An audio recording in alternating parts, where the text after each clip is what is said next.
ప్రభుత్వానికి చెప్పారు కదా కేటీఆర్ గారు, ఉద్యోగాలు ఇచ్చిందా వదిలిపెట్టం బిడ్డ నిన్నని. అదే 70,000 పైచీలకి ఇచ్చినామని వాళ్ళు పదే బాగా ఉత్తున్నారు కదా. ఇప్పుడే చెప్పారు కదా, ఒక మంత్రి ఎంత ఇచ్చిండో వాళ్ళకే క్లారిటీ లేదు.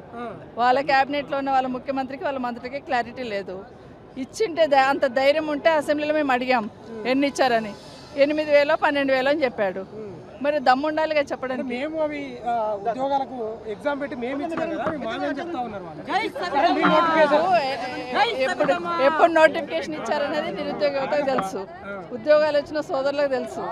ఈయన ఊరికి నియామక పత్రాలు ఇచ్చిన్నాడు, ఇచ్చి చాకర్కు డీజీపీ కూడా ఇచ్చిన్నాడు.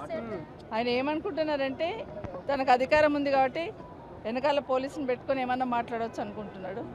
ఈరోజు మేము ఇక్కడికి వస్తుంటే నన్ను కూడా ఒక 1.5 hour కూర్చోబెట్టాడు. ఒక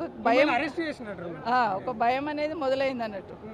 నిరుద్యోగ యువతను ఉద్యోగాలు రాకపోతే, మీరు ఉద్యోగాలకు నోటిఫికేషన్ ఇచ్చినా మీరు రాకపోతే ఎంట్రీని దాగమంటున్నాడు. పోలీసు ఉద్యోగాలు కూడా 19,000 ఉన్నాయి కానీ బడ్జెట్ లేదు.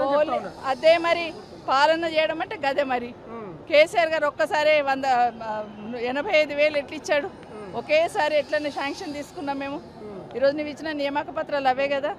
పాలన చేతనైతే చేయాలని ఆలోచన ఉంటే, చిత్తశుద్ధి ఉంటే, బాధ్యత ఉంటే అన్నీ వస్తాయి.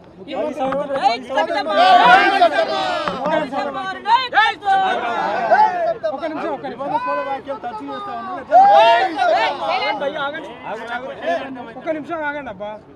రేవంత్ రెడ్డి తరచూ వివాదాస్పద వ్యాఖ్యలు చేస్తా ఉన్నారు. నిరుద్యోగులను కూడా మందు తాగి చనిపోయినట్టు కూడా. అదే చెప్తున్నా, కేసీఆర్ గారిని మైకి పడితే చావమని కోరుకున్నాడు, కేటీఆర్ గారిని చావమన్నాడు, హరీష్ రావు గారిని చావమన్నాడు.